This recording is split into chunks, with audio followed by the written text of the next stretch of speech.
مجذوب علی رحمت کہتے ہیں بظاہر تو ہر شے میں بے حد صفائی، بظاہر تو ہر شے میں بے حد صفائی، مگر دل میں ہے گندگی انتہائی۔ بظاہر تو ہر شے میں چہرے کی صفائی، بدن کی صفائی، نہ جانے کتنی قسم کا صابن ہے، نہ جانے کتنی قسم کے پاؤڈر ہے، نہ جانے کتنی قسم کے شیمپو ہیں، نہ جانے کتنی قسم کے کپڑے ہیں، کیا چال ڈھال ہے، کیا نئے نئے ڈیزائن ہے۔ مجذوب کہتا سب کچھ دیکھ لیا، بظاہر تو ہر شے میں بے حد صفائی، مگر دل میں ہے گندگی انتہائی۔ السلام علیکم ورحمۃ اللہ وبرکاتہ۔ دوستوں میں پھر ایک مرتبہ قاری حنیف ملتانی صاحب کا بیان لے کر کے حاضر ہوا ہوں۔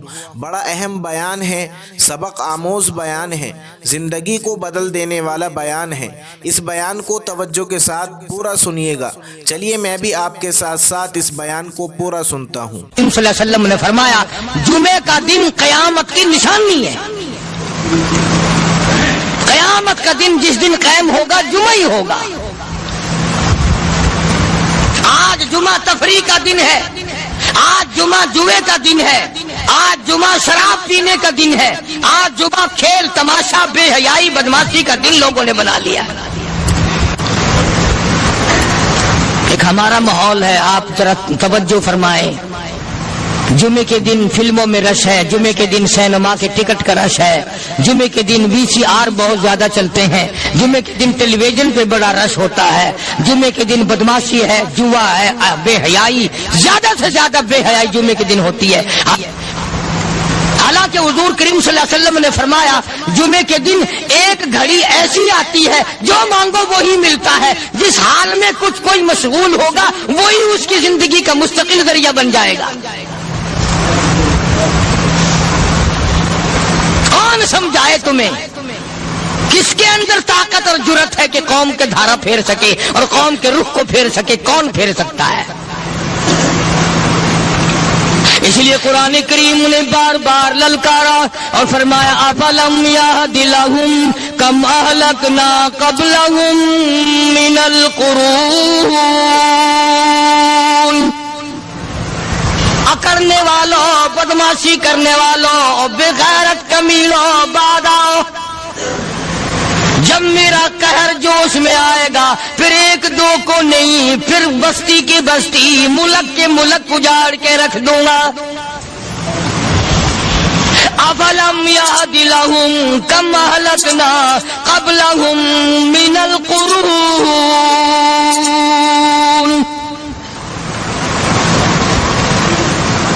میں نے قرن کے قرن اجاڑ دیے، میں نے روئے زمین کے مالک اجاڑ دیے، میں نے ملکوں کے بادشاہ اجاڑ دیے، میں نے وزیر اعظم اجاڑ دیے، میں نے گورنروں سے بھیک کے ٹکڑے منگوا دیے۔ میں وہ خدا ہوں وتعز من تشاء وتذل من تشاء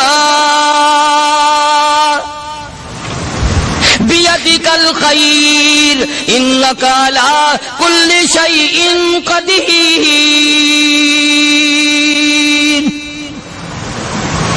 سارا نظام میرے ہاتھ میں ہے۔ تبارک الذی بیدہ الملک، برکتیں میرے پاس ہے، رحمت میرے پاس ہے، خیر میرے پاس ہے، بھلائی میرے پاس ہے، سلامتی کے خزانے میرے پاس ہے، امن کے خزانے میرے پاس ہے۔ وہو علی بیدہ الملک، ملک میں راج میرا، وہو علی کل شیء قدیر۔ ذرے ذرے پہ قبضہ میرا، پتے پتے پہ قبضہ میرا، پہاڑ کی ایک ایک کنکر پہ قبضہ میرا، سمندر کے قطرے قطرے پہ قبضہ میرا۔ تو ہوتا کون آ کر کرنے والا؟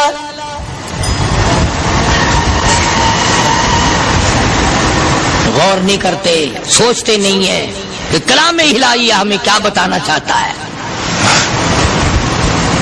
جناب عثمان رضی اللہ تعالیٰ عنہ فرماتے ہیں اور لوگوں میں نے ساری زندگی گزار دی، اسلام کے بعد جس دن سے میں نے کلمہ پڑھا آخری دم تک کوئی جمعہ ایسا نہیں، کوئی جمعہ ایسا نہیں گزرا اللہ کے نام پر میں نے ایک غلام خرید کے آزاد نہ کیا ہو۔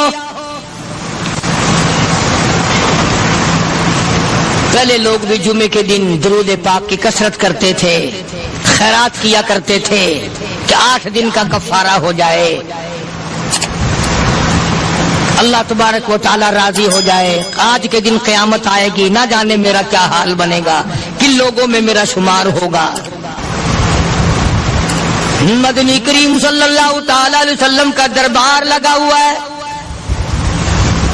مجلس ہے آقا مدنی صلی اللہ علیہ وسلم کی۔ وہ کتنے مقدروں والے جوان تھے جو اپنے محبوب صلی اللہ علیہ وسلم کی مجلس میں بیٹھتے تھے، وہ کتنے خوش بخت اور خوش نصیبے والے لوگ تھے جو اپنے آقا کے سامنے بیٹھتے تھے۔ حضور کریم صلی اللہ علیہ وسلم نے فرمایا مجھے 3 چیزوں سے بڑی محبت ہے، 3 چیزیں بڑی پیاری لگتی ہیں، 3 چیزیں دنیا میں بڑی مرغوب ہیں مجھے۔ فرمایا ایک نماز میری آنکھوں کی ٹھنڈک ہے۔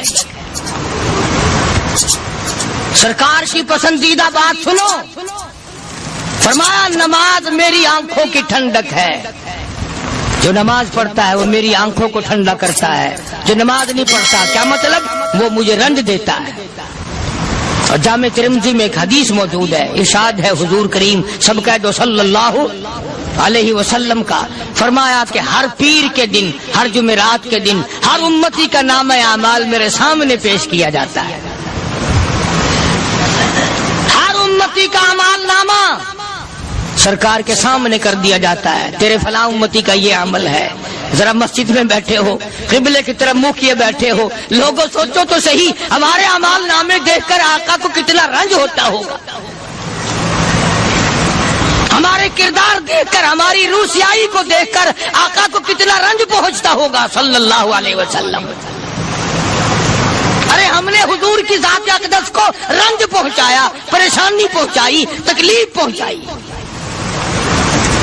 پرواہ نہیں کرتے نمازوں کی، نوجوان بھی بوڑھے بھی حج کر کے بھی نماز پڑھتے لوگ، اور اب تو ویسے بھی دانا بینا لوگ ہیں۔ تو آپ نے ارشاد فرمایا کہ میری آنکھوں کی ٹھنڈک نماز میں ہے۔ 3 چیزیں مجھے پیاری ہیں پوری دنیا میں، 3 چیزیں پسندیدہ ہیں میری۔ سب سے پہلی فرمایا نماز میری آنکھوں کی ٹھنڈک ہے، قرۃ عینی فی الصلاۃ او کما قال النبی صلی اللہ علیہ وسلم۔ فرمایا جس آدمی، جس امتی کا یہ دل کرے کہ میں نبی کی آنکھ ٹھنڈی ہو، اسے چاہیے کہ نماز پابندی سے پڑھے۔ دوسرا فرمایا وفادار عورت مجھے بڑی پسند ہے۔ حضور کریم صلی اللہ علیہ وسلم نے فرمایا وفادار عورت، ہائے ہائے ہماری ماؤں سے زیادہ وفادار کون ہوں گی؟ جناب عائشہ صدیقہ رضی اللہ تعالیٰ عنہ فرماتی ہیں کالی کملی والے کے گھر میں 3 مہینے چولہے میں آگ نہیں جلتی تھی۔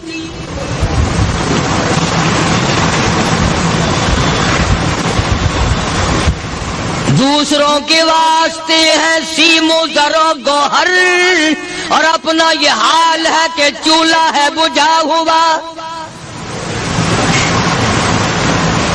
جناب عائشہ صدیقہ رضی اللہ تعالیٰ عنہ فرماتی ہیں ہمیں 24 گھنٹے میں 1 پانی کا پیالہ اور 1 کھجور کا دانہ ملا کرتا تھا۔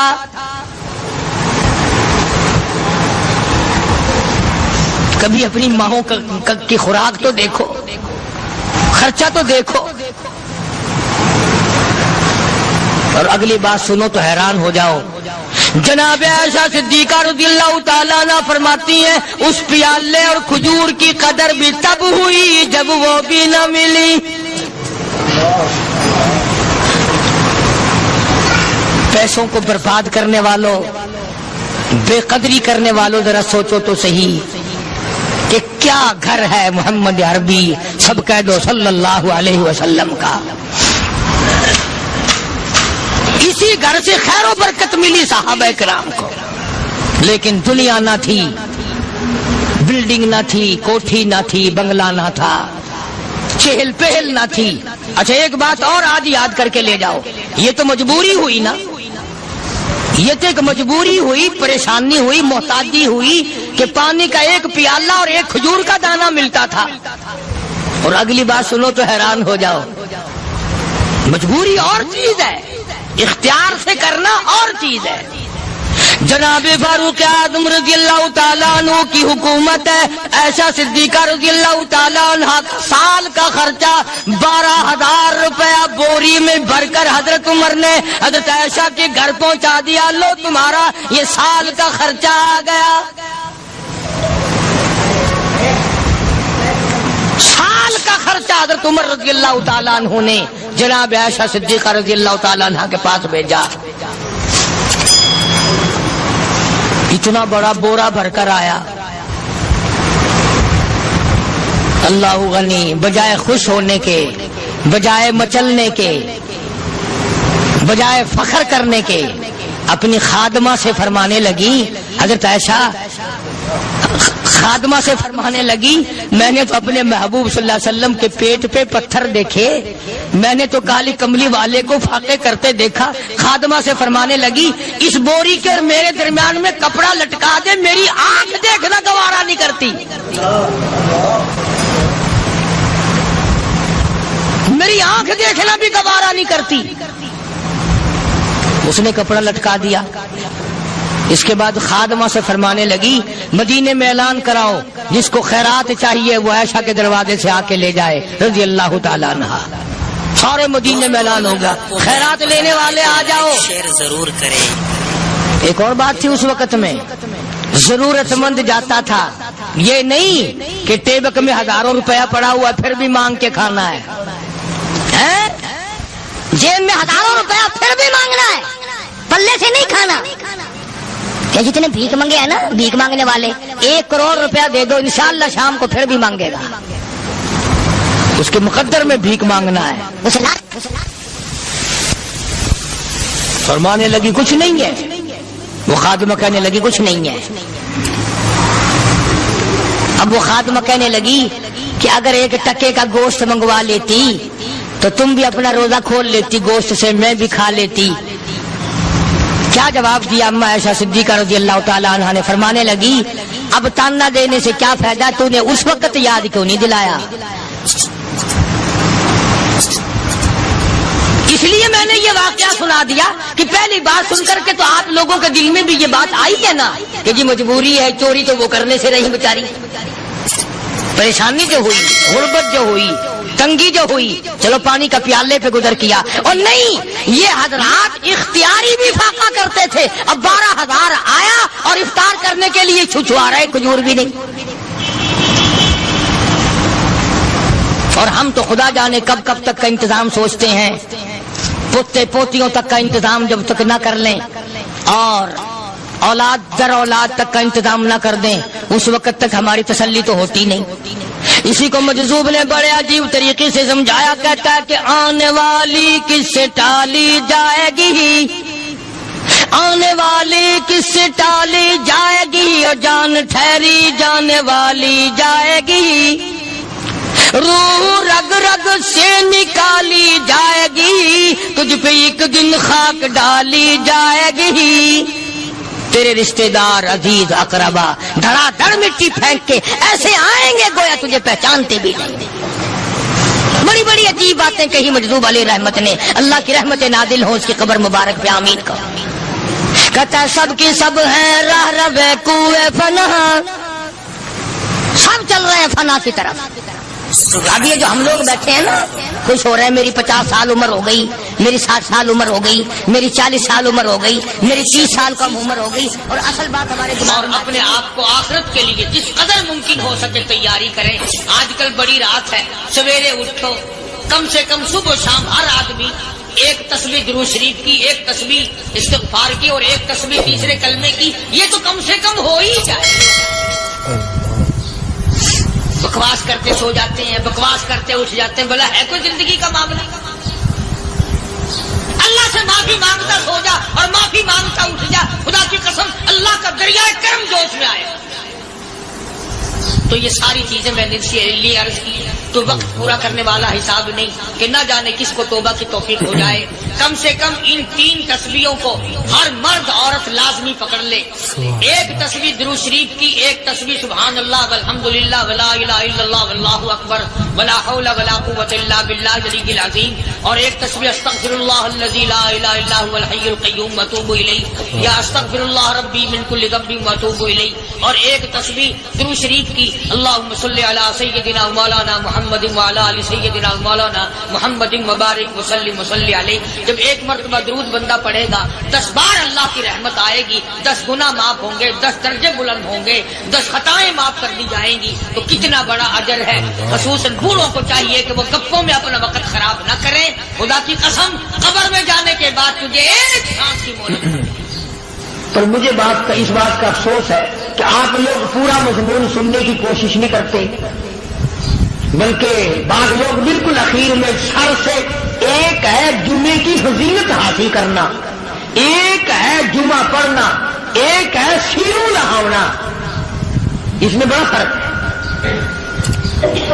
ایک ہے سر سے اتارنا اور ایک ہے اس کی فضیلت کا حاصل کرنا. حدیث پاک میں آتا ہے کہ جمعے کے دن فرشتے دروازے پہ کھڑے ہو کر کے حاضری لگاتے ہیں. ہاں، اللہ صاحب مل کی ٹیکسٹائل مل کی حاضری کا تو پتا ہے، مسجد کی حاضری کا کوئی پتا نہیں. اگر دیر ہو جائے تو وہ گیٹ کیپر واپسی کر سکتا ہے، اگر دیر میں آیا تو یہ فرشتہ نہیں کہتا، لانتی ہوا پیچھے سے. بہت مدت کی بات ہے، علامہ یوسف بن نور رحمۃ اللہ علیہ زندہ تھے، میں کراچی تھا تو حضرت نے مجھے فرمایا کہ جمعہ ہمارے یہاں پڑھا دو. اب کے میری والی وہ جمعہ پڑھاتا تھا ان دنوں میں. تو میں جب گیا تو ہم ایک چھوٹے سے دروازے سے داخل ہونے لگے. ایک پٹھان کہنے لگا پرلے دروازے سے چلو، میں بھی ادھر سے جاتا ہوں. میں نے کہا کیوں؟ کہنے لگا فرشتہ ادھر رجسٹر لیے کھڑا ہے، تم ادھر سے گھس جاؤ گے تمہارا حاضری نہیں لگے گا. تو کہنے لگا فرشتہ بڑے گیٹ پہ کھڑا ہے، ادھر چلو. تو کم سے کم اس پٹھان کا تو یہ عقیدہ ہے کہ فرشتہ کھڑا ہے، اور تمہارا خیال یہ ہے کہ جمعے کے دن نہ فرشتہ ہے نہ خدا ہے، کوئی بھی نہیں ہے. اس لیے سیرت النبی صلی اللہ علیہ وسلم کا عنوان شروع ہوگا. وقتی آؤ پورا مضمون سنو تاکہ لطف آئے، دل و دماغ بنے. اور عقیدہ میں نے تمہیں بتا دیا، لا الہ الا اللہ، خدا کے سوا الہ کوئی نہیں، مشکل کشا کوئی نہیں، پیدا کرنے والا کوئی نہیں، فصل میں، دکان میں، کارخانے میں اس کے سوا برکت دینے والا کوئی نہیں. اور یہ بات بتائی کس نے؟ محمد الرسول اللہ صلی اللہ علیہ وسلم. ہمارے نبی حضرت محمد الرسول اللہ صلی اللہ علیہ وسلم نے ہمیں یہ بات بتائی. خدا کے بعد خدا کوئی نہیں، مصطفیٰ کے بعد نبی کوئی نہیں. حضور صلی اللہ علیہ وسلم کے بعد کوئی کسی قسم کا جو نبوت کا دعویٰ کرے وہ کافر ہے، دجال ہے، بے ایمان ہے، وہ خنزیر سے بدتر ہے جو میرے آقا کے ختم نبوت کے تاج کو ہاتھ لگائے گا. فرمایا لہم قلوب لا یفقہون بہا. اللہ پاک جل شانہ فرماتے ہیں جس کا دل قرآن کریم سمجھنے کا عادی نہیں، لہم قلوب لا یفقہون بہا، جس کا دل قرآن سمجھنے کے لیے تیار نہیں، وَلَهُمْ أَعْيُنٌ لَا يُبْصِرُونَ بِهَا، جس کا کان اللہ کا قرآن سننے کے لیے تیار نہیں. أَمْ لَهُمْ آذَانٌ لَا يَسْمَعُونَ بِهَا، أَمْ لَهُمْ آذَانٌ يَسْمَعُونَ بِهَا، جس کا کان خدا کا قرآن سننے کو تیار نہیں. خدائی فیصلہ سنو، اللہ کے قرآن کا فیصلہ سنو، اللہ کے کلام کا فیصلہ سنو. جس کا کان میرا کلام سننے کے لیے تیار نہیں، جس کو میرا قرآن سن کے مزہ نہیں آتا، جس کو میرا کلام سن کے حلاوت نہیں آتی، جس کو میرا کلام سن کے لذت نہیں آتی، جس کی روح تازی نہیں ہوتی، جس کو لطف نہیں آتا، جس کو کیف نہیں آتا، جس کو سرور نہیں آتا، جو میرا قرآن سننے کو تیار نہیں، جو میرا قرآن آنکھوں سے دیکھنے کو تیار نہیں، جو میرا قرآن سننے سمجھنے کے لیے تیار نہیں. آؤ پھر خدائی فیصلہ سنو. فرمایا اولئک کالانعام،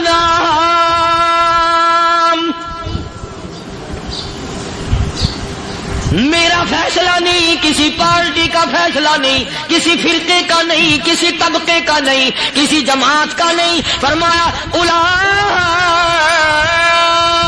الانعام. پیدا کرنے والا مالک و خالق کہتا ہے مجھے اپنی کبریائی کی قسم یہ سارے جانور ہیں.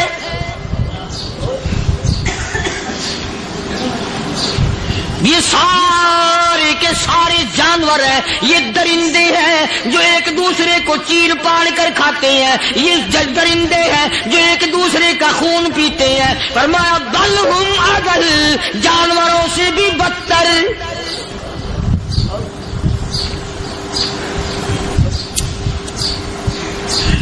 جس کے دل میں قرآن سن کر ترس نہیں، جس دل میں رحم نہیں، اپنے سے کمزور دیکھ کر جس کے دل میں شفقت نہیں، مہربانی کا مادہ نہیں. فرمایا وہ کوئی بندہ ہے، وہ تو جانور ہے. اور خدا قسم میں آ گیا فرمایا بل ہم اضل، اس سے بھی بدتر. اللہ والے جو ہیں وہ ان خصلتوں کو دور کراتے ہیں اور وہ آدمی کے مزاج اور دل میں سے ایسی چیزیں نکالتے ہیں جو اس کی بربادی کا ذریعہ بنتا ہے. دل کی بیماریوں کا کسی کو فکر نہیں. بخار ہو جائے آپ چڑھ جائے آپ کو پتہ چل جاتا ہے، نزلہ ہو جائے آپ کو پتہ چل جاتا ہے، کھانسی ہو جائے پتہ چل جاتا ہے. دل کی بیماریوں کا کیا پتہ چلے؟ صحابہ اکرام رضوان اللہ تعالی علیہ مجمعین کی جماعت کے اللہ پاک کے محبوب حضرت محمد الرسول اللہ صلی اللہ تعالی علیہ وسلم نے دلوں کی صفائی کی. پہلے لوگ جھونپڑیوں میں کچے کوٹھوں میں رہتے تھے، نہ اتنی صفائی تھی نہ اتنی ترقی تھی. آج برتنوں کی صفائی دیکھو، کپڑوں کی صفائی دیکھو، مکان کی صفائی دیکھو، رات دن بس اسی دھندے میں لگے ہوئے. سارا دن برتن دھونے سے فرصت نہیں، سارا دن کپڑوں کے بناؤ اور سوار میں فرصت نہیں. تو اللہ والے ایسے موقع پر بڑی عجیب بات کہتے ہیں. وہی مجذوب ہے، مجذوب علی رحمت کہتے ہیں بظاہر تو ہر شے میں بے حد صفائی، بظاہر تو ہر شے میں بے حد صفائی، مگر دل میں ہے گندگی انتہائی.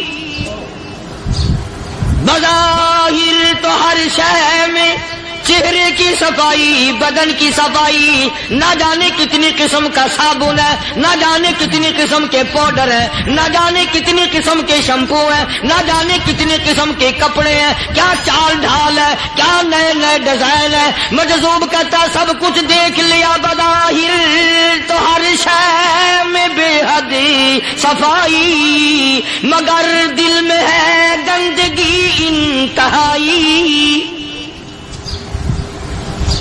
جس یار کی بیٹھک میں بیٹھ کے کھانا کھایا، جس رشتہ دار کی بیٹھک میں بیٹھ کے کھانا کھایا، اسی کی بہن کو دیکھ کر آبرو پہ ڈاکہ ڈالنے کا پروگرام ہے.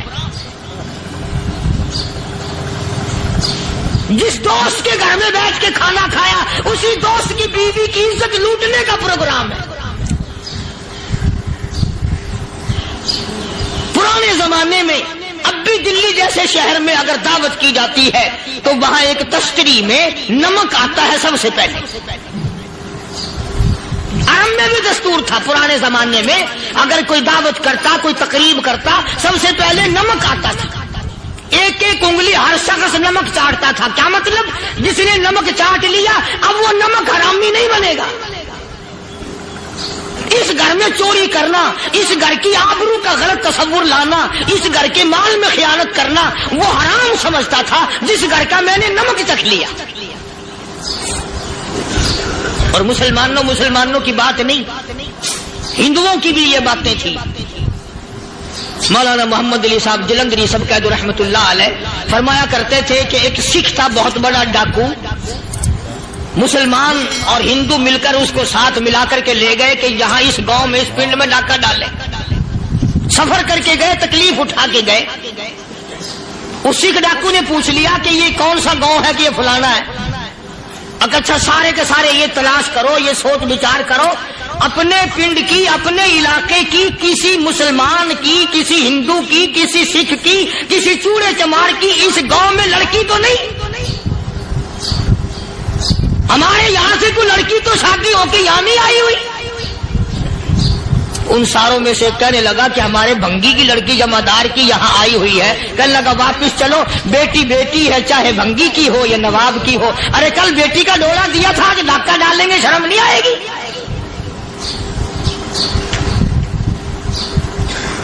آج وہ تصور کہاں چلے گئے؟ اور ہم سب روتے پھرتے ہیں، سکون نہیں، سکون نہیں، اطمینان نہیں. ارے اطمینان آئے گا کیسے؟ ہمارے دل بے ایمان ہے، نیتیں خراب ہے، آئے گا کہاں سے؟ صحابہ کرام رضوان اللہ تعالی علیہ مجمعین کی جماعت نے اس قدر اس بات پہ محنت کی اور کوشش کی کہ غلط لقمہ بھی پیٹ کے اندر نہ چلا جائے. چنانچہ میں علی الاعلان کہتا ہوں، 1,29,000 صحابہ کرام کالی کملی والے کے دیوانے اور پروانے، حضور کے یار جانثار، حضور کے ساتھ فاقہ کھانے والے، فاقوں مرنے والے، پتھر کھانے والے، اپنے بچوں کے ٹکڑے ہوتے ہوئے دیکھ کر لا الہ الا اللہ محمد الرسول اللہ کی صدا بلند کرنے والے صحابہ کرام کا یہ حال تھا. پیدل سفر کر کے جاتے تھے یہودی عیسائی، شام نکل گئے، فلسطین نکل گئے، ہندوستان آ گئے، 2 سال لگ جاتے تھے. اپنی جوان بیٹیوں کو مسلمانوں کے گھروں میں چھوڑ کے آ جاتے تھے. کبھی نگاہ نبوت نے جن کو رنگ دیا تھا، کبھی کسی صحابی پہ ذرہ برابر الزام نہیں لگا. ان یہودیوں کا، ان عیسائیوں کا یہ عقیدہ تھا کہ محمد صلی اللہ علیہ وسلم کے جو غلام ہیں، ان کی نگاہ بھی پاک ہے، ان کے دل بھی پاک ہے، ان کے ارادے بھی پاک ہیں، ان کے ہاتھ بھی پاک ہیں.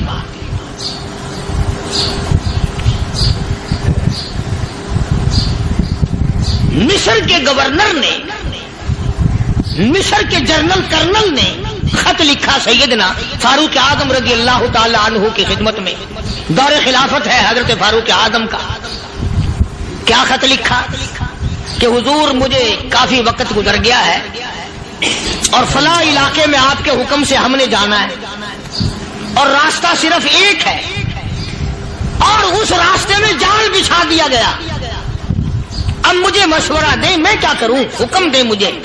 جال کیا بچھا دیا گیا کہ ہمیں پتا چل گیا ہے عیسائیوں نے پروگرام بنایا، سینکڑوں لڑکیاں تلاش کر کر کے بڑی خوبصورت حسینہ اکٹھی کی ہیں، ان کو گانے بجانے کی ٹریننگ دی ہے، ان کو اچھی اچھی آوازوں والی لڑکیاں ڈھونڈ کے لائے ہیں اور انہوں نے یہ پروگرام بنایا کہ جب مسلمانوں کی فوج اس گلی سے گزرے گی، ان کوٹھوں کے اوپر چڑھ کے گانا بجانا کریں گے تاکہ ان کے دل میں بدماشی آئے اور ان کا بیڑا غرق ہو.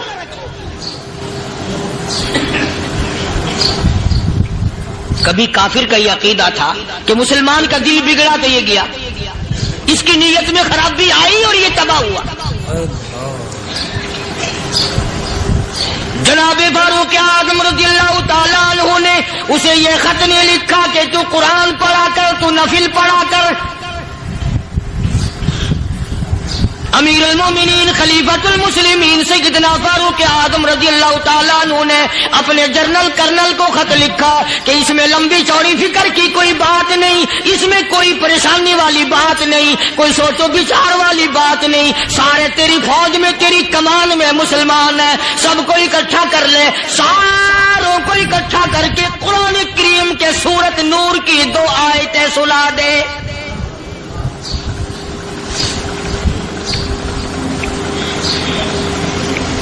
یہ بھی نہیں فرمایا کہ سزا سناؤ، اتنے کوڑے لگیں گے، جو خلاف کرے گا یوں قید ہوگی، یہ کورٹ مارشل کر دیا جائے گا. کچھ نہیں. جناب فاروق اعظم رضی اللہ تعالیٰ عنہ کی رائے دیکھو. ان کے خیال میں قرآن کریم میں اتنی بڑی طاقت ہے، اتنی بڑی عظمت ہے، اتنی بڑی کرامت ہے، کلام الہی میں اتنا بڑا شرف ہے. اعلان کر دیا، فرمایا اپنے کرنل کو ساری فوج کو، لشکر کو اکٹھا کر کے قرآن کریم کی فلاں فلاں آیت سنا دے.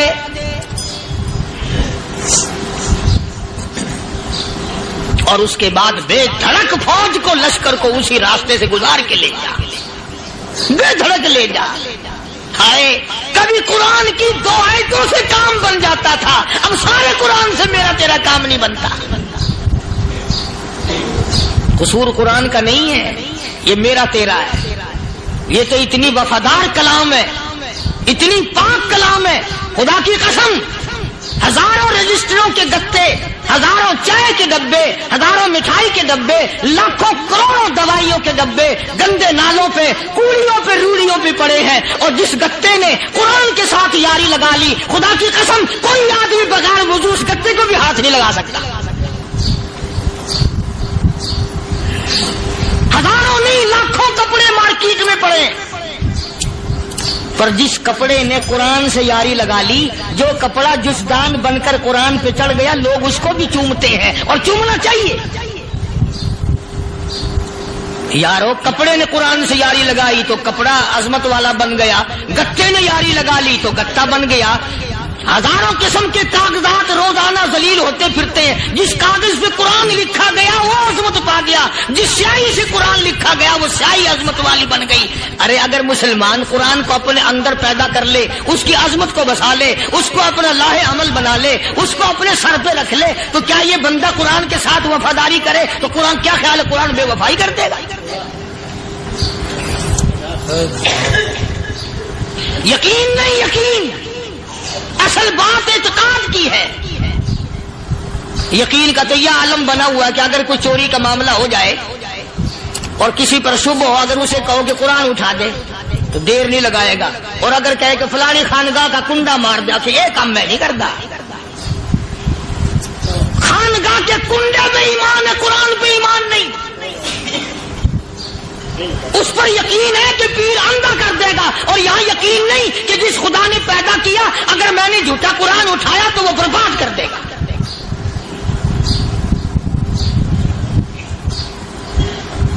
عجیب عجیب لوگ. چنانچہ مصر کے کرنل نے، مصر کے جنرل نے ساری فوج کو اکٹھا کر لیا.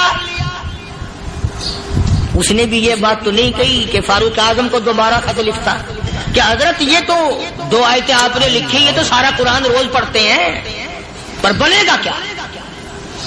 جیسے فاروق اعظم کا یقین تھا، فاروق اعظم کی فوج کے کرنل کا بھی یقین ہے، فاروق اعظم کے فوج کے جنرل کا بھی یقین ہے. اس نے ساری فوج کو اکٹھا کیا، لشکر کو جمع کیا، اور اس کے بعد کہنے لگا قل للمؤمنین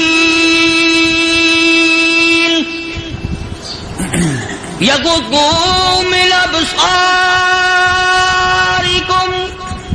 وَيَحْفَظُوا فُرُوجَهُمْ ذَلِكَ أَزْكَىٰ لَهُمْ إِنَّ اللَّهَ خَبِيرٌ بِمَا يَصْنَعُونَ.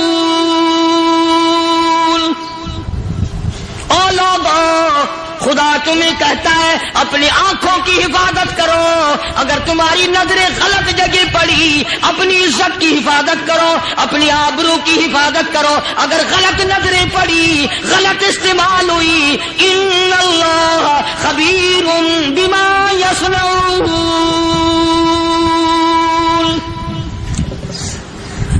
اللہ پاک تمہارے ساتھ ساتھ ہے، وہ ہر چیز کو دیکھتا جائے گا، وہ ہر چیز تمہاری دیکھے گا. چنانچہ تاریخ شاہد ہے، ابن حشام نے لکھا ہے، ابن خلدون نے لکھا ہے، اور کئی مورخین نے لکھا ہے کہ جب مسلمان جنرل نے، مسلمان کرنل نے اپنی فوج کو قرآن کی 2 آیتیں سنائی اور اس کے بعد حکم دیا چلو، تمام کا تمام لشکر چل رہا ہے. ادھر ڈھول بجا، دھماکے بجے، گانا شروع ہوا، گانا بجانا شروع ہوا، ساری فوج نکل گئی، سارا لشکر چلا گیا. لڑکیوں نے دیکھا کہ یہ تو ختم ہو گئے، نیچے آواز دے کے کہنے لگی اور جانے والوں یہ ساری فوج کئی اندھوں کی فوج تو نہیں.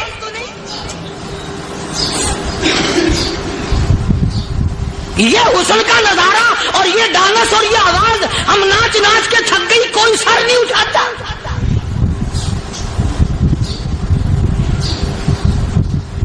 اور آج دیکھ لیں آپ، ہر گھر کے اوپر وہ لگا ہوا ہے ایریل، لعنت کا ایریل لگا ہوا ہے، لعنت کا ایریل. حاجیو تم کیا کہتے ہو کہ ہمارے گھر کا اس میں کیا بگڑے گا؟ خدا کی قسم وہ بگڑتا ہے، وہ دیمک لگتی ہے، وہ تباہی پھرتی ہے، تمہیں پتہ بھی نہیں چلتا. تم نے کیا سوچ رکھا ہے؟ مسلمان کرنل کے حکم پہ ساری فوج نکل گئی. ناچنے والی گانے والی لڑکیاں عیسائیوں کی حیران ہیں. کیا ہوا؟ لاکھوں کی تعداد میں فوج گزر گئی، کوئی نگاہ اٹھا کے نہیں دیکھتا. ایک مسلمان سپاہی گزرتا گزرتا نیچی نظریں کیے کہنے لگا سر کیسے اٹھائے، نگاہ کیسے کوئی اٹھائے گا؟ یہ سارے کے سارے اللہ کا قرآن سن کر آئے ہیں.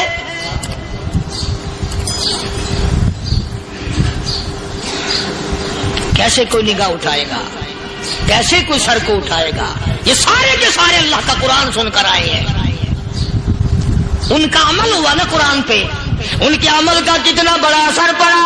مورخین نے لکھا، ابن حشام لکھتا ہے عیسائی لڑکیوں نے چھلانگیں لگا دی، کوٹھی سے نیچے آ گئی، کہنے لگی عام مسلمانوں وہ قرآن ہمیں بھی سنا کے جاؤ جس میں اتنی اسپرٹ ہے، اتنی طاقت ہے، جو حسن کے نظارے سے روک دے، جو گانے بجانے سے روک دے. یہ تو آدمی کے دل کا سکون ہے. نہ گانا سنتے ہو نہ حسن کا نظارہ کرتے ہو، جاتے والے یوں نہ جاؤ، ہمیں بھی وہ قرآن سنا کے جاؤ.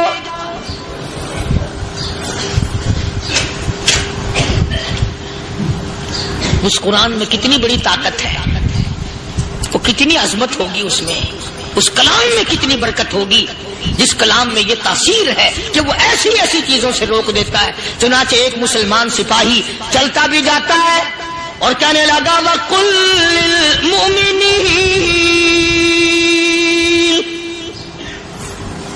وَقُلْ لِلْمُؤْمِنِينَ. قرآن کی آیت پڑھ کے سنائی. سینکڑوں نہیں بے شمار لڑکیاں ایک مسلمان کی زبان سے اللہ کا قرآن سن کے کہنے لگی اور جانے والوں چھوڑ کے نہ جاؤ، ہمیں بھی کلمہ پڑھاؤ.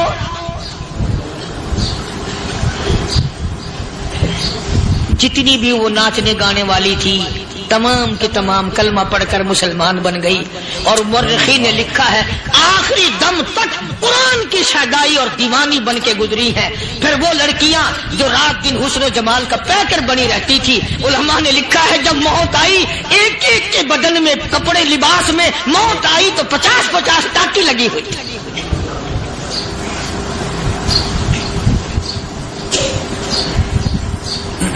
بظاہر تو آج بھی بڑی جھاڑا پنجی ہے، بڑی صفائی ہے، بڑی دوڑ دھوپ ہے. اسی کو مجذوب الاعلان کہتا بظاہر تو ہر شے میں بے حد صفائی، مگر دل میں ہے گندگی انتہائی، کبھی اس کے دھوکے میں آنا نہ بھائی، یہ سب ہے رعائی، یہ بس ہے رعائی. یہ تو چیز ہی کچھ نہیں. بڑے بڑے دھندے ہمیں پلٹتے دیکھے، بڑے بڑے نظام بگڑتے دیکھے. محمد عربی صلی اللہ تعالی علیہ وسلم کے دربار میں بڑے بڑے لوگ آتے تھے. اللہ غنی، نگاہ نبوت نے جس کو رنگ دیا سبحان اللہ، پھر قیمت بن گیا. وہ اسلام کی دولت سے پیچھے نہ ہٹا. کوئی پیچھا پھر کے دیکھا ہی نہیں کہ ہم کیا کر رہے ہیں. ایک لذت تھی، ایک کیف تھا، ایک سرور تھا صحابہ کرام. کہاں سے وہ چیز ہم لائیں؟ کیسے ہم میں وہ چیز پیدا ہوگی؟ جنگ بدر ہوا، بڑی بہترین بات ہے، توجہ لکھ کے لے جاؤ، انشاءاللہ قبروں میں دعائیں دو گے. جنگ بدر ہوا، 70 سے زیادہ کافر پکڑے گئے، مدینے میں پکڑ کے قیدی بنا کر کے لائے گئے. تنگ دستی کا زمانہ ہے، 1 سال نہیں ہوا مسلمان اجڑ کے آئے تھے، مار کھا کے آئے، پریشان ہو کر آئے، دن دولت چھوڑ کر لٹا کر آئے. ان کے پلے کیا تھا؟ شام کا وقت ہوا، مدنی کریم صلی اللہ تعالی علیہ وسلم نے مسجد کے دروازے میں کھڑے ہو کر اعلان فرما دیا کون ہے، کون ہے جو میرے مہمانوں کو کھانا کھلائے. اور وہ مہمان کوئی شہنشاہ نہیں تھے، ہیں بھی کافر، ہیں بھی اسلام کے دشمن. آئے بھی صحابہ کرام کو مارنے، میدان جنگ سے پکڑ کے لائے گئے، جنگی قیدی ہیں. اس نبی کی طرف کبھی منہ کیا کر جس نبی کا تو غلام ہے، امتی بڑا پھرتا ہے. فرمایا کون ہے جو میرے مہمانوں کو کھانا کھلائے؟ صحابہ کرام میں سے کسی نے 2 پکڑ لیے، کسی نے 1 کو ساتھ لے لیا. ایک بنادار سا غریب سا صحابی ہے، اس نے ساتھ لے لیا ایک مہمان اور گھر لے کے گیا. بیوی کو کہنے لگا کہ کھانا کتنا ہے؟ کہ بس 1 آدمی جوگا ہے، 1 آدمی کی کافی ہوگا. کان میں کہنے لگا اپنی بیوی کے، دستور تھا عرب کا، مہمان اور میزبان اکٹھے کھایا کرتے تھے. اپنی گھر والی کے کان میں کہنے لگا کہ اس کے آگے کھانا رکھ دیں گے مہمان کے، جب یہ کھانا شروع کر دے گا کسی بہانے سے دیوا بجھا دیو، میں یوں ہی منہ کو خالی ہلاتا رہوں گا، یہ کھانا کھا لے گا، پیٹ بھر جائے گا اس کا. چنانچہ کھانا آگے رکھ دیا، جو کچھ بھی تھا. اس نے کھانا شروع کیا کہ جی آپ بھی کھائیں، کہ ہاں میں بھی کھا رہا ہوں. بس یوں ہی کھانے میں بھی ہاتھ لگائے، منہ کو بھی ہاتھ لگائے اور منہ کو چلائے بھی برابر. بیوی نے چراغ بجھا دیا. یہ عمل تو صحابی کر رہا ہے اپنے گھر میں. ادھر قرآن کریم نازل ہو گیا محمد کریم صلی اللہ علیہ وسلم کی ذات پہ، فرمایا وَيُؤْثِرُونَ عَلَىٰ أَنفُسِهِمْ وَلَوْ كَانَ بِهِمْ خَصَاصَةٌ وَمَن يُوقَ شُحَّ نَفْسِهِ فَأُولَٰئِكَ هُمُ الْمُفْلِحُونَ. اور میرے محبوب مبارک ہو، تیری امت میں ایسے لوگ بھی ہیں جو اپنا منہ خالی ہلا رہا ہے، بیوی بھوکی بیٹھی ہے، چراغ بجھائے بیٹھی ہے اور اپنے ہاتھ کو خالی چلا رہا ہے اور میرے بندے کا پیٹ بھر رہا ہے. اور میرے محبوب مجھے اپنی عظمت کی قسم، میں تیری ان دیوانوں پہ جنت واجب کر چکا.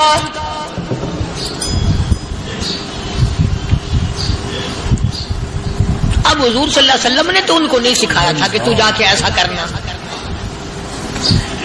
قدرتی مزاج ایسا بنا دیا تھا.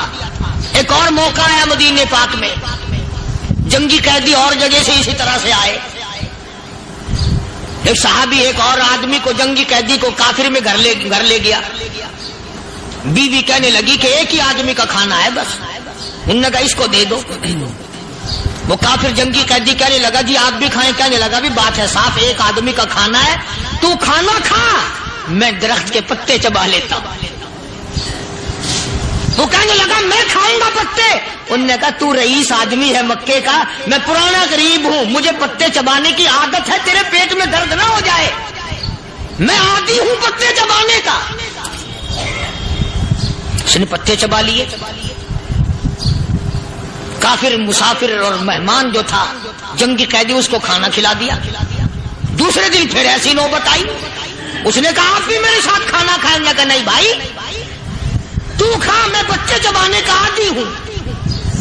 2 دن تو اس کافر نے کھانا کھا لیا اور جب تیسرے دن اس کے آگے کھانا آیا، انہوں نے کہا بھائی تو ہی کھا، بس اتنا ہی کھانا ہے، میں تو میاں بیوی ہم تو پتے چبا لیں گے. اور کہنے لگا مدینے والوں تم خود پتے چباتے ہو، دشمنوں کو کھانا کھلاتے ہو، آج میری بھی ایک شرط ہے، پہلے کلمہ پڑھا پھر کھانا کھلا.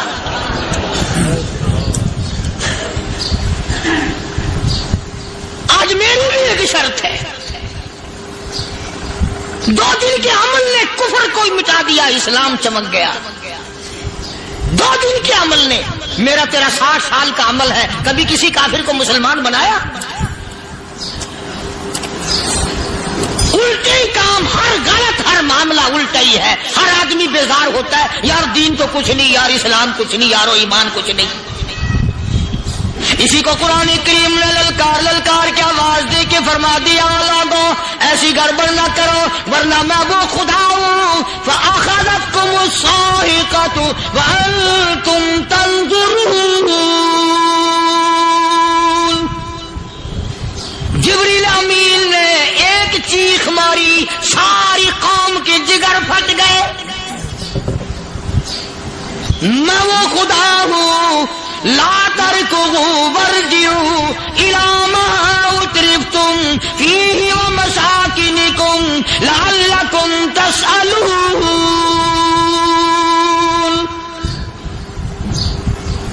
مکان چھوڑ کے بھاگتے ہیں، ماحول چھوڑ کر بھاگتے ہیں، معاشرہ چھوڑ کر کے بھاگتے ہیں. خدا کہتا آؤ جن مکانوں پہ تمہیں ناز تھا وہ یہ کھڑے بھاگ کر رہے. اسی کو قرآن کریم کہتا ہے ان الذین قالوا ربنا اللہ ثم استقاموا، وہ آدمی جس نے لا الہ الا اللہ محمد الرسول اللہ صلی اللہ علیہ وسلم پڑھا، اللہ کی توحید کا اقرار کر لیا، او میرے مالک تیرے سوا میرا کوئی مشکل کشا نہیں، حاجت روا نہیں، میرے دل کے بھید کو جاننے والا نہیں، میری بگڑی بنانے والا کوئی نہیں، اجڑوں کو بسانے والا کوئی نہیں، کھیتی کو آباد کرنے والا کوئی نہیں، ایک دانے سے سینکڑوں دانے بنانے والا تیرے سوا کوئی نہیں.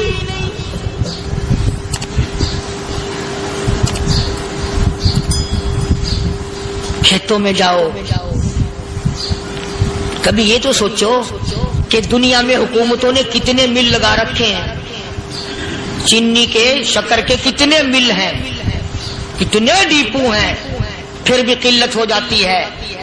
اور یہ اللہ میاں نے کتنا میٹھا کیلے میں، سنترے میں، مالٹے میں، انگور میں، سیب میں. کبھی یہ بھی سنا کہ اللہ میاں کا شوگر مل فلاں علاقے میں لگا ہوا ہے؟ کبھی یہ تو دیکھو کہ یہ قدرت کاملہ کے سوا اور کون پیدا کر رہا ہے. فرمایا جس نے اللہ کی توحید کا اقرار کر لیا، محمد عربی صلی اللہ علیہ وسلم کی ختم نبوت کا اقرار کر لیا، خدا کے بعد خدا کوئی نہیں، مصطفیٰ کے بعد نبی کوئی نہیں. پھر قرآن نے شرط لگائی ثم استقاموا، پھر اس پر جمع رہے، ڈٹا رہے. یوں نہیں کہ کبھی ادھر لڑک گیا کبھی ادھر لڑک گیا. لوگ تو بدل جاتے ہیں، لوگوں کا کیا ہے. پچھلے سال کی بات ہے، یہی مغرب کی نماز کے بعد گرمی کے موسم میں یہاں بیٹھا ہوا تھا، باہر آگے شہر کے وہ آدمی وہ کہنے لگے جی ایک کام آئے ہیں. میں نے کہا کیا؟ کہ 25,000 روپے چوری ہو گیا ہمارا، بتاؤ ہمیں. میں نے کہا بھی مجھے کیا پتا. انہوں نے کہا نہیں سارا شہر کہتا ہے کہ قاریہ نہیں بتا دیتا ہے. میں نے کہا اچھا یہ یوں نہیں جانے کا. میں نے کہا پھر آدھے لوں گا.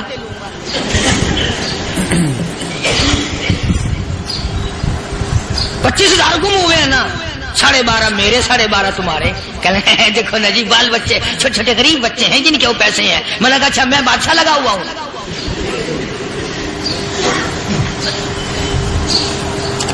انہوں نے کہا جی سودا مہنگا. میں نے کہا پھر کہیں اور چلے جاؤ. جتنا میں نے سمجھایا نہیں ماننا کہ اگر ہمیں یوں پتہ چل جائے مولویوں کو ولیوں کو تو پھر یہ لاکھوں کروڑوں پولیس والے رکھنے کی ضرورت ہے بھلا؟ اتنی بڑی فوج کا رکھ کر کیا کریں گے ہم؟ اربوں روپیہ فوج کا خرچہ ہے. 2 ولی، ایک ولی کو اس بارڈر پہ بٹھا دیں گے، ایک ولی کو اس بارڈر پہ بٹھا دیں گے. پھر ہم بڑھانا دیں گے اولیاء کرام رجمت. ذہنیت ماری گئی، سمجھ نہیں پاتے، دین کے قریب نہیں آتے لوگ، سمجھتے نہیں. فرمایا ثم استقاموا تتنزل علیہم الملائکۃ الا تخافوا ولا تحزنوا وابشروا بالجنہ التی کنتم توعدون. قرآن کہتا ادھر ولی کی موت آتی ہے، ایسا آدمی جو اپنے کلمے پہ جمع رہے، شرک و بدعت کی لعنت سے بچے، کفر و نفاق سے بچے. ادھر موت آتی ہے، ادھر فرشتے کہتے ہیں گھبرانا، غم نہ کر، بہشت کے دروازے تیرے لیے سارے کھلے ہوئے. وَلَكُمْ فِيهَا مَا تَشْتَهِي أَنفُسُكُمْ وَلَكُمْ فِيهَا مَا تَدَّعُونَ. فرمایا ہم تمہاری ہر اس تمنا کو پورا کریں گے، ہر اس آرزو کو پورا کریں گے. جو مانگو گے وہی ملے گا، جو کہو گے وہی دیا جائے گا. نحن اولیاؤکم فی الحیات الدنیا وفی الآخرہ. ہم دنیا میں بھی تمہارے کارساز ہیں، ہم آخرت میں بھی تمہارے کارساز ہیں، ہم دنیا میں بھی تمہارے دوست ہیں، آخرت میں بھی تمہارے دوست ہیں، اور خدا کے یہاں وہ انعام ملے گا۔ اللہ غنی، رائی کے دانے کے برابر نیکی کی ہوگی، جب پڑھا پہاڑوں کے برابر ثواب ملے گا تو آدمی حیران ہوگا، یا اللہ تیرے جیسا بینک تو کسی کا بھی نہیں۔ رائی کا دانہ لے کر پہاڑ واپس کر دیا، مالک نے نجات کا ذریعہ بنا دیا۔ فرمایا نزلا من غفور رحیم، یہ مہمانی ہے پروردگار عالم کی طرف سے۔ قرآن اعلان کر کر کی کتاب بالاسحار ہم یستغفرون، اللہ پاک فرماتے ہیں میرے بندوں کی نشانی یہ ہے کہ وہ آخری رات میں بڑے ویلے سحری کے وقت اٹھ کر استغفار کرتے ہیں، اللہ کے حضور میں معافی مانگتے ہیں، روتے ہیں، عاجزی کرتے ہیں۔ کہتا کہ ایک تڑپ سی دل میں امنگتی ہے، ایک درد جگر میں ہوتا ہے، ایک تڑپ سی دل میں امنگتی ہے، ایک درد جگر میں ہوتا ہے، ہم رات کو رویا کرتے ہیں جب سارا عالم سوتا ہے۔ سب لوگ سوئے ہوئے ہوں اور اللہ کا دروازہ کھٹکھٹا، اندھیرے میں مالک کائنات کے سامنے جھولی پھیلا، اپنی بگڑی کا سوال کر، اپنی مشکلات اس مالک کے سامنے پیش کر جو سارے جہان کا خالق و مالک ہے۔ عقیدہ بھی بناؤ، اعمال بھی بدلو، مزاج بدلو، طبیعتوں میں انقلاب لاؤ، اور لوگوں ان گھروں کو مسلمانوں والے گھر بناؤ۔ تم برا مان کے جاؤ یا بھلا مان کے جاؤ، میں اپنے عقیدے کی بات کو چھپاتا نہیں۔ جس گھر میں کوئی مرد عورت قرآن کے کھولنے والا نہیں، میں اس گھر کو مسلمان کا گھر نہیں کہتا، وہ چوڑے اور کرار اور سکھ کا گھر ہے۔ تمہیں یہ سکھایا کس نے ہے کہ مرنے کے بعد قرآن پڑھا جاتا ہے اور ساری زندگی میں نہیں پڑھا جاتا؟ یہ قرآن مردوں کے لیے تھوڑی آیا، یہ زندوں کے لیے آیا۔ حدیث پاک میں آتا ہے، حضور کریم سب کہہ دو صلی اللہ علیہ وسلم نے فرمایا، عیسیٰ علیہ الصلوۃ والسلام ایک قبرستان سے گزرے، گورستان سے گزرے تو ایک قبر کو دیکھا، وہ نبی ایسا تھا، اس کے معجزات ایسے تھے۔ قبر میں دیکھا تو ایک بڑھیا جل رہی ہے، سڑ رہی ہے، تباہ ہو رہی ہے، رو رہی ہے۔ تو عیسیٰ علیہ الصلوۃ والسلام پناہ کر کے وہاں سے گزر گئے۔ چند دنوں کے بعد جو اسی قبر کے پاس سے گزرے تو عیسیٰ علیہ السلام کو دھیان آیا کہ اس قبر میں ایک بڑھیا بڑی عذاب بھگت رہی تھی، مگر اس دن جو دیکھا وہ تو عیش میں بیٹھی، تخت میں بیٹھی آرام کر رہی ہے۔ سیدنا عیسیٰ علیہ الصلوۃ والسلام نے اللہ پاک سے سوال کر دیا، الہی مرنے کے بعد تو آدمی کوئی نیکی بھی نہیں کر سکتا، اس نے کیا کر لیا کہ اس کا سارا نظام بدل گیا؟ آواز آئی، اے عیسیٰ لکھ کے لے جاؤ یہ بات، حضور کا فرمان ہے۔ فرمایا، اے عیسیٰ، اس مائی کے چھوٹے سے پوتے نے استاد کے پاس جا کر کے پڑھا بسم اللہ الرحمن الرحیم، اس ننھے سے منہ سے، چھوٹے سے منہ سے جب یہ لفظ نکلا، اے اللہ تو بڑا مہربان ہے، تو بڑا کریم ہے۔ عیسیٰ چھوٹے سے منہ سے جب نکلا، وہ تو معصوم تھا، اس کے منہ سے جب نکلا نا کہ میں بڑا مہربان ہوں، میں نے اس معصوم بچے کے صدقے میں اس کی دادی پہ کرم کر دیا۔ اس کے نام میں بڑی برکتیں ہیں، اس اللہ کا نام لینے میں بڑی برکتیں ہیں۔ گڑ میں مٹھاس ہے، اللہ کے نام میں مٹھاس نہیں۔ ٹافیوں میں مٹھاس ہے، اللہ کے نام میں مٹھاس نہیں۔ تم نے چکھ کے نہیں دیکھا، اگر تم چکھ لو خدا کی قسم دنیا کی کوئی چیز اچھی نہ لگے اللہ کے نام کے مقابلے میں۔ اللہ پاک مجھے اور آپ سب کو اپنا نام لینے کی توفیق عطا فرمائے، اپنے قرآن کی تلاوت کرنے کی توفیق عطا فرمائے، اور اپنا ذکر اور اپنا فکر اور اپنے شکر کی توفیق عطا فرمائے، اور اللہ پاک ہم سب کو یہ ہمت دے کہ مرتے دم تک ہم قرآن سے یاری کریں، قرآن سے وفاداری کریں۔ کو لکھ بھیجا، ابو بکر کے یہاں اس سے کم آٹے میں گزارا ہو سکتا ہے، اتنا آٹا کم کر دیا جائے۔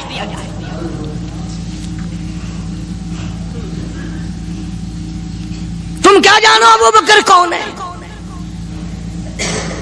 کبھی کسی بوڑھی نے، کبھی کسی بہو نے، کبھی کسی نے دھی نے کہا کہ آؤ آج ابو بکر صدیق کی نیاز پکاتے ہیں۔